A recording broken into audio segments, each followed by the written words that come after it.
بسم الله الرحمن الرحيم. Assalamu alaikum wa rahmatullahi wa barakatuh.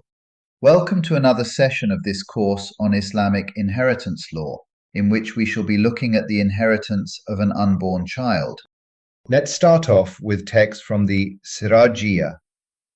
أكثر مدة الحمل سنتان عند أبي حنيفة رحمه الله تعالى، وعند ليث بن سعد 3 سنين، وعند الشافعي رحمه الله تعالى 4 سنين، وعند الزهري 7 سنين، وأقلها 6 أشهر. ويوقف للحمل عند أبي حنيفة رحمه الله تعالى نصيب 4 بنين أو 4 بنات، أيهما أكثر، ويعطى لبقية الورثة أقل الأنصباء. وعند محمد رحمه الله تعالى يوقف نصيب 3 بنين أو 3 بنات، أيهما أكثر، رواه ليث بن سعد. وفي رواية أخرى نصيب ابنين، وهو قول الحسن. وإحدى الروايتين عن أبي يوسف رحمه الله تعالى رواه عنه هشام.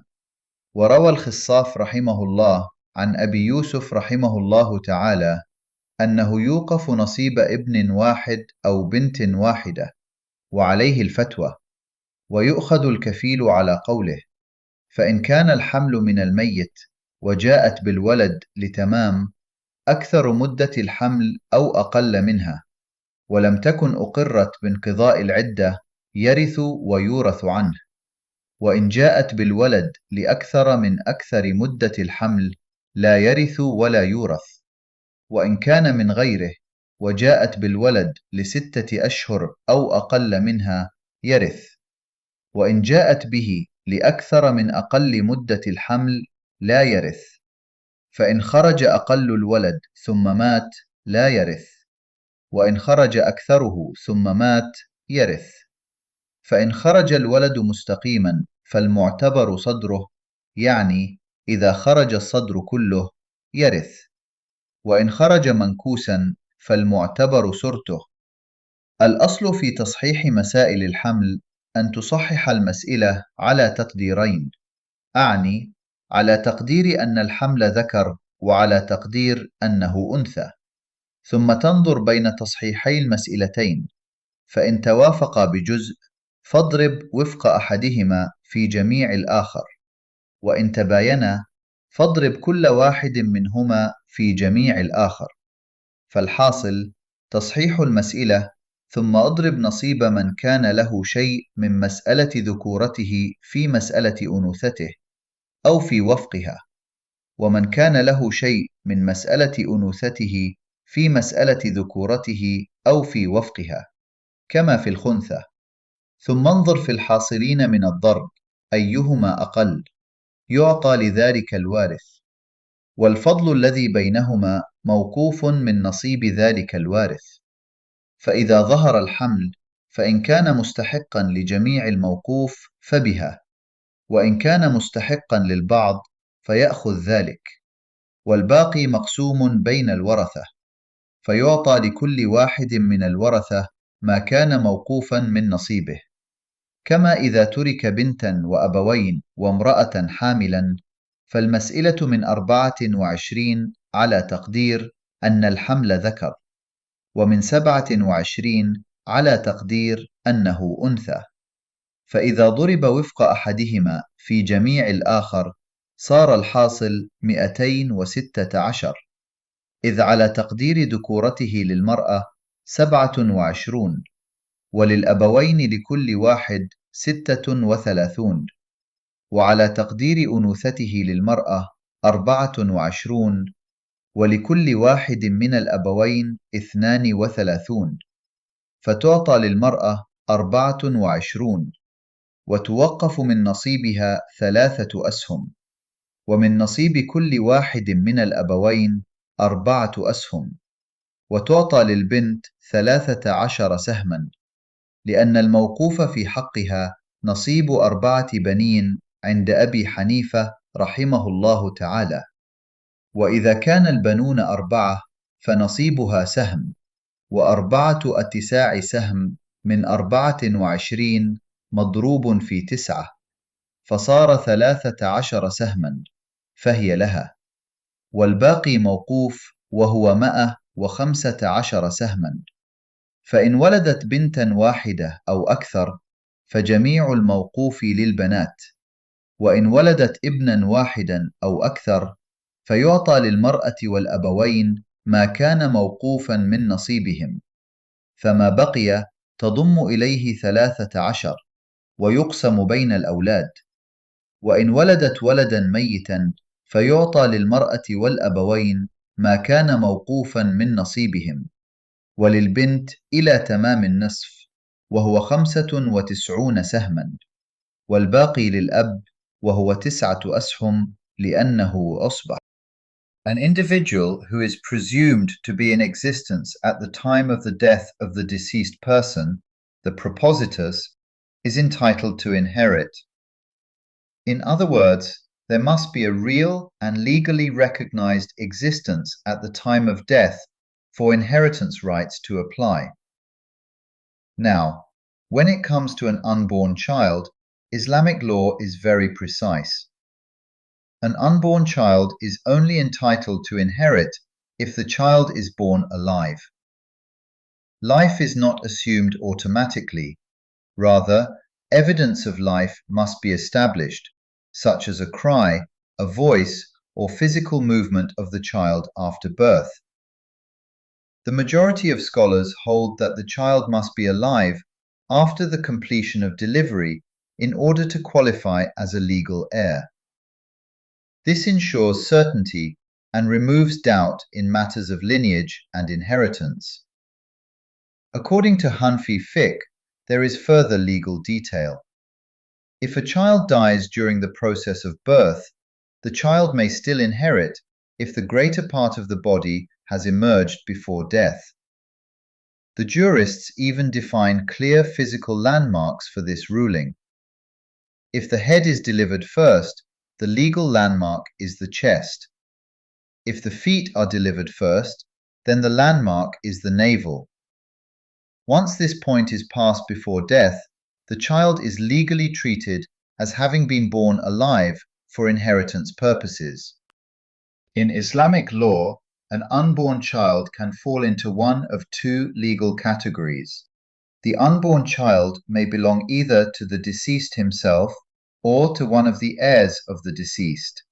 This distinction is extremely important when determining rights of inheritance. Let us first consider the case of the unborn child of the deceased. If the unborn child is being carried by the wife of the deceased person, then Islamic law requires that the child must have been conceived before the death of the deceased.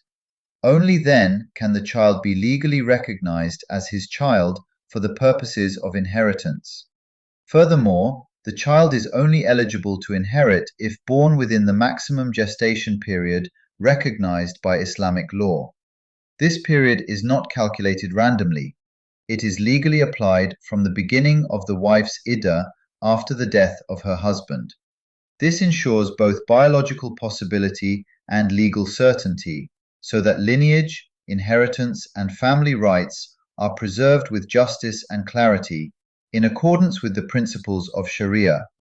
Let us look at a few examples to better understand the inheritance rights of an unborn child. In this example, Suhail dies, leaving behind a pregnant widow and a full brother as the only heirs. Let us consider all possibilities that could take place regarding the unborn child. If Suhail's wife give birth to a live son, then the wife will inherit 1/8 Quranic share. The full brother will be totally excluded by the son, who will inherit the remaining 7/8 as residuary heir. If Suhail's wife give birth to a live daughter, then the wife will still inherit 1/8 Quranic share. The daughter will inherit 1/2 Quranic share, and the full brother will inherit the remainder as residuary heir.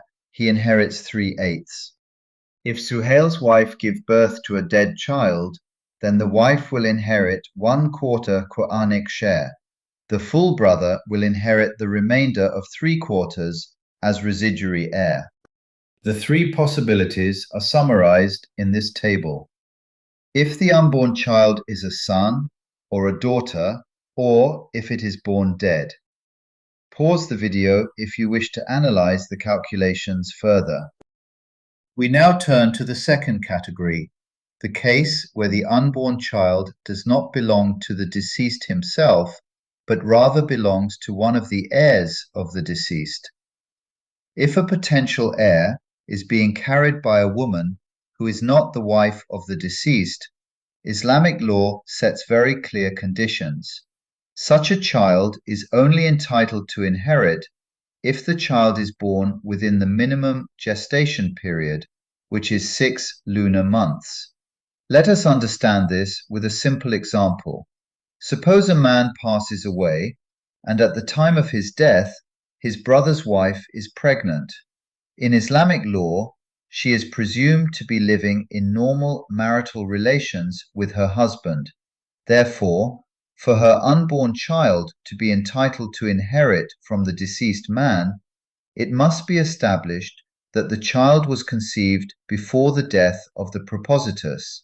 The legal sign of this is that the child must be born alive within 6 lunar months of his death. According to Hanbali fiqh, there is an additional legal possibility. The unborn child may still inherit if born alive within the maximum gestation period, provided it can be clearly established that the woman had no further marital relations with her husband from the time of the propositus's death.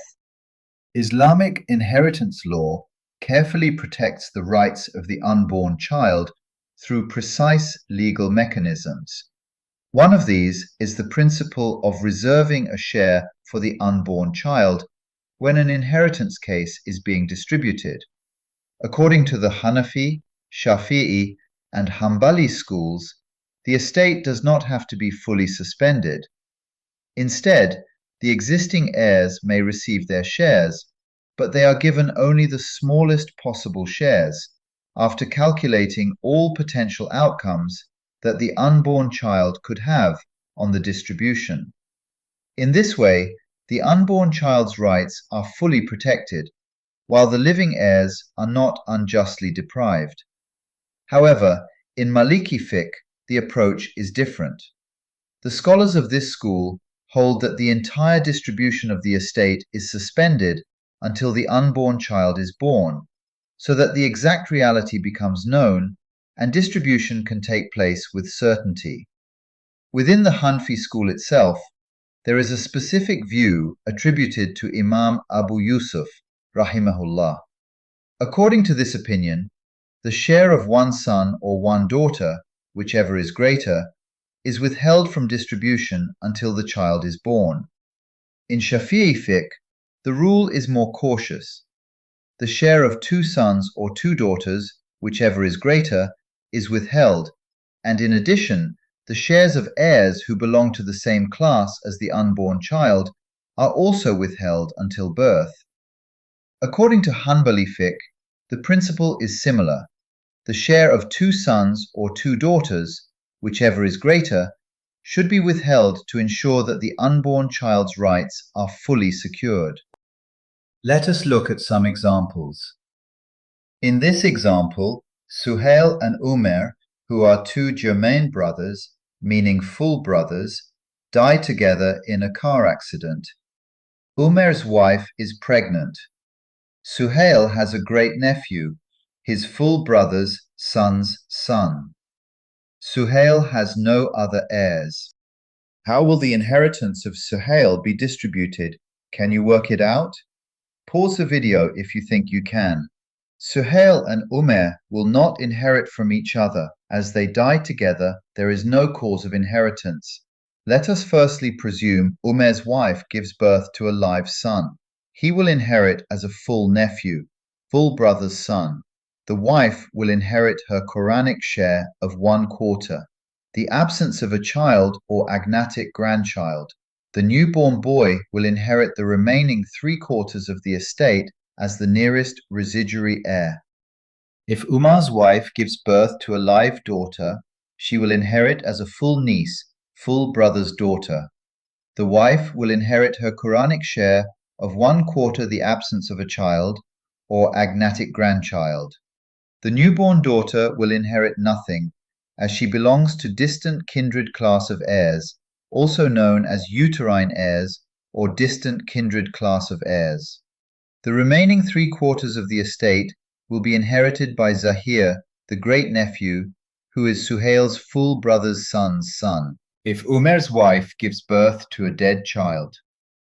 The wife will inherit her Quranic share of 1/4, the absence of a child or agnatic grandchild, and Zahir, as the residuary heir, will inherit the remaining 3/4 of the estate. This brings us to the end of this session. Insha'Allah, see you in the next one.